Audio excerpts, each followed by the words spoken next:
Okay, that was a day so far, and I can tell you, trust me, I have not had this many cups of coffee, perhaps in the last 6 months that I've had today. It's just one of those days. Now, is that because of the extra partying last night, or is that because of the boredom in the market today? Surabhi, it's just, look at the market. I mean, it's just ridiculous. I don't know what we have achieved today. It's an angst, of course. I know, and a lot of people say, why this angst? It's, these kind of days don't help anyone because it distorts the market equilibrium. Participation is so low, or 30, I think 40-50% of normal participation. In a globally aligned market, you have no cues. Even the SGX Nifty was not trading, right? So I don't know. I mean, for whatever it's worth, though, once again the market's proven this fact that it's a market in which you want to buy the dips and sell the rally. Look at the move from 2 p.m. I think, especially on the Nifty Bank, it's almost in the green now, and there's quite a bit of buying that you are seeing. And again, it's not surprising because there are a lot of weak shorts which may have entered the market in the perhaps first hour or so, and they perhaps are being covered.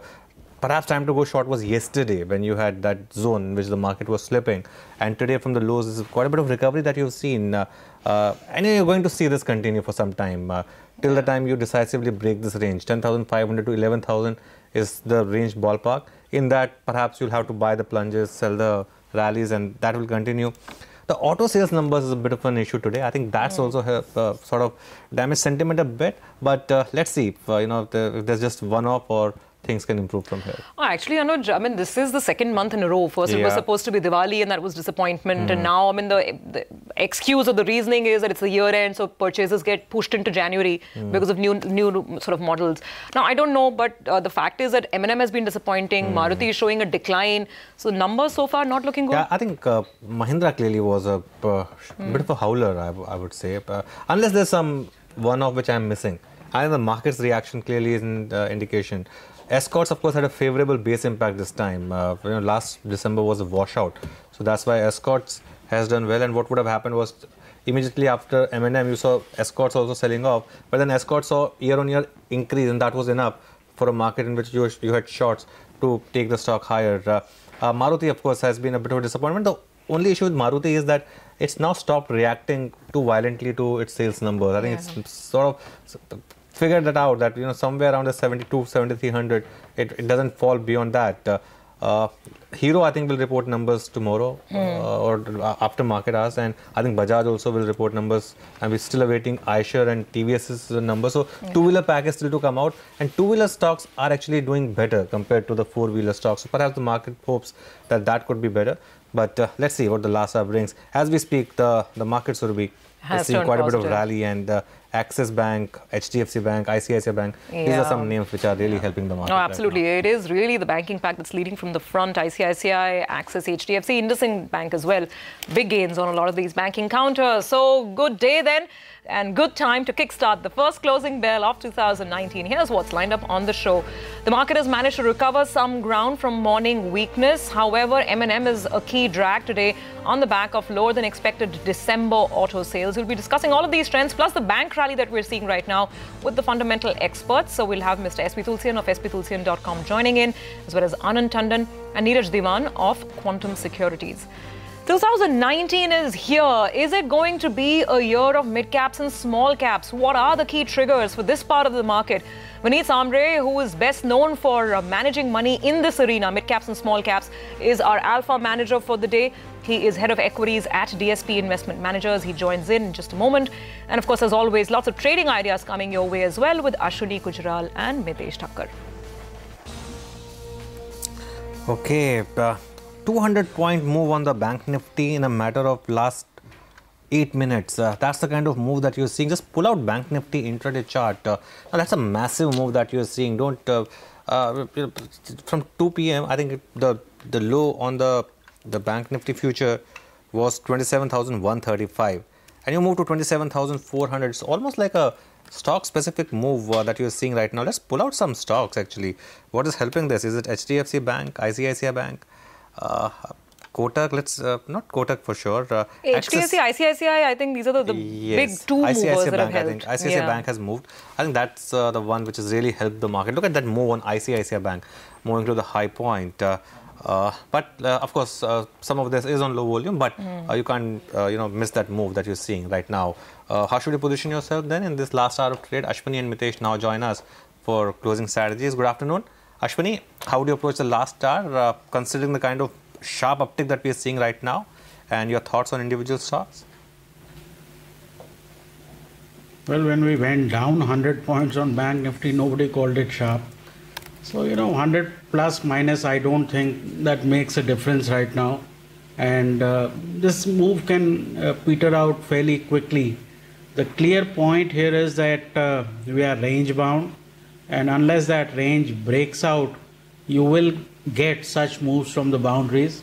I don't think there's much to read here, other than the fact that we need momentum and very strong momentum to get past 10,950, 11,000, and maybe spending a few days here may not be such a bad outcome. So having said that, individual stocks, M&M is a sell with a stop of 782, target of 760. Century Textile is a sell with a stop of 920, target of 885. And Balkrishna Industries a buy with a stop of 925, target of 950. Okay, so that is Ashwani's list for the last 1 hour. Mitesh, good afternoon to you as well. How are you reading this recovery that we're suddenly seeing on the index? Would you do anything at the moment? So I think in the morning we spoke about buying around 10,815, 820 because 10,800 is where the intraday averages are clustering. And we've had a low there, but I'm not looking at a big target to begin with, 10,890, which is what we are very close to. In case we get past that, 10,950, 970 still remains an area where you would see a lot of supply and profit booking emerge. So in that sense, it's a market which is contracted for the last few days and still, showing possibly that kind of signals. So for the time being, we'll work with targets of 10,950 and look at this 150 point kind of range where you can deploy range trading strategies. I have one buy and one sell right now. Pidilite is a sell with a stop at 1117 for targets of 1065. And Steel Authority had a good session yesterday. Today is giving a pullback. That's a buy with a stop below 54.5. Look for targets of 59. Okay, the market seeing big moves now on a lot of stocks. Some part of that is perhaps also shorts governing, especially those who have entered in first hour. Pull out stock of SRF. I think that's the one which is now seeing a huge amount of short covering, because in the morning, it started as a top F&O loser. There were a lot of shorts which were building up on that stock. And now I think those shorts not getting traction, you're seeing that move on SRF. So that's an interesting stock that you can look at. I mean, it's just one of the examples. There are many like that where you're seeing quite a bit of move right now. The advance decline is now in favor of the advances, and the mid-cap index is in green. SP Tulsian of sptulsian.com is with us now. Mr. Tulsian, good afternoon. Your thoughts first on this dichotomy that we have seen. Now, of course, some part of this is perhaps because of base effect. Mahindra and Escorts. Anuj, I think one cannot really blame the base effects only, because if you first take a call on the tractors, the December and January sales are always seen to be the lowest for any company, whether you take a call on Escorts or you take a call on Mahindra and Mahindra. Now, if you take a call, even if you say that, I agree partly that yes, last year the Escorts sales were lower, and that is why they have recorded a gain of about 27% growth in YOY.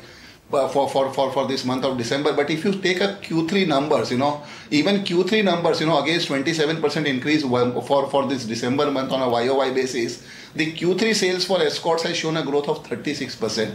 And that is what I have been saying, that Escorts is definitely seen to be scoring over Mahindra and Mahindra, maybe in terms of the market capturing of the tractor segment.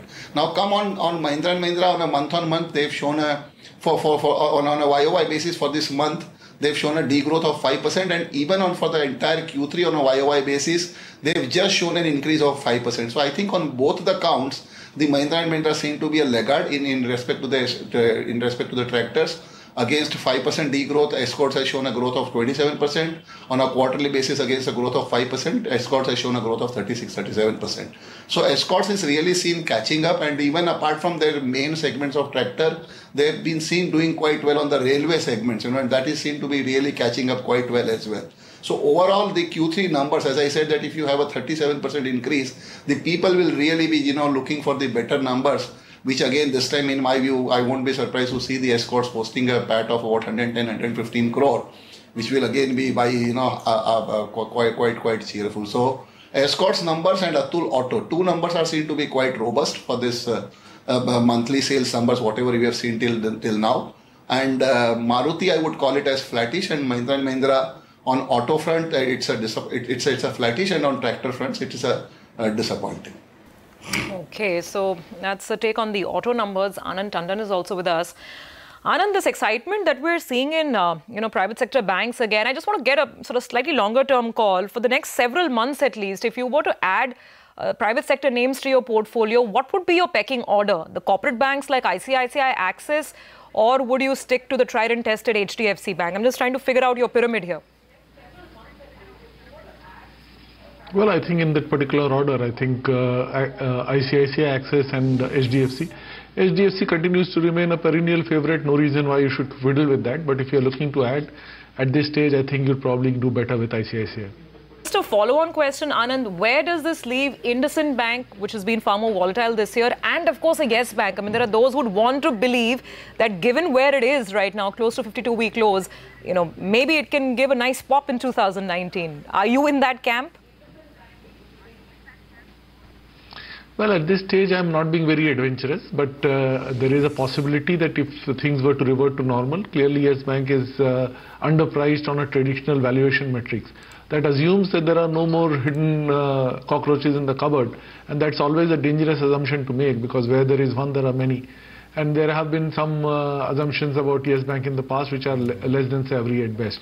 So if you assume that things are actually as they appear to be on the reported numbers, there is no particular reason it should be trading at this at the level it is, and you will get probably the largest pop there. But if you have to err on the side of caution, I would think that it's a little better to stay away from controversy at this stage and go for those where there is a little bit more robustness in terms of the balance sheet. Okay, but you can't miss this move, by the way. It's now getting very interesting, the way some of these stocks are moving right now. And of course, the market easily at the high point. Now, again, perhaps entering into that congestion zone. Pull out HDFC's intraday chart, HDFC Limited. That's the stock where you've seen some move. And of course, look at that move on HDFC, Surabhi. That's quite big. Of course, today we want to classify all of that and caveat all of that. Exactly. That volumes are very low today, and you don't want to extrapolate anything for tomorrow. But for whatever it's worth, you're seeing some of these moves on the positive side. So that's something which stands out. HDFC, and of course even HDFC Bank has moved, and that's really pulled the bank nifty. HDFC Bank, that is, and HDFC is helping the nifty. Ms. Tulsian, of course in the morning we were having this conversation, and you have been quite vocal about it, the physical settlement of derivatives. I think one of the good steps that SEBI has taken. Your thoughts on what it would mean for the market?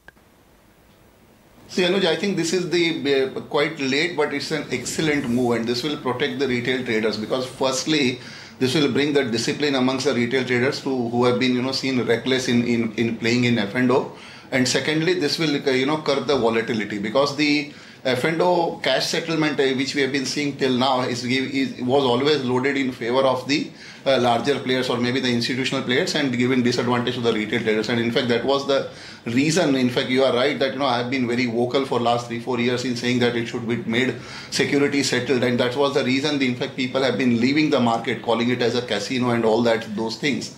And if you really see the intent of the F&O, it is the segment is is structured more for hedging and less for leveraging, while it was used more for leveraging and less for hedging. So now that balance will come, and I'm happy that although already about 50 stocks are seen in the security settled, but this will gradually start from April, and by 31st October the entire market will be security settled. So that will bring the retail investors for back into the stock market, and in fact that's a backbone of any country. If you really want to make your capital market robust, where people can really have the confidence, you need to curb the volatility for no no for logical reasons and all sort of things, just and that is what we have been seeing in case of the weekly options for the Bank Nifty also. So I'm quite happy that yes, this will save the retail traders from here on. By bringing in discipline, they will be less trading in the F&O and turning more as an investor. So excellent move by SEBI, and I am happy that by October 2019 things will change in a very big way in the interest and for the benefits of the retail investors. Okay, well, right now the market seems to be in a good mood, 10,882, thanks to the surge that we are seeing on the Nifty Bank. And a couple of other stocks that have done well today include the likes of actually Infosys, TCS and Infosys. I mean, small incremental gains that have been coming through on these stocks as well.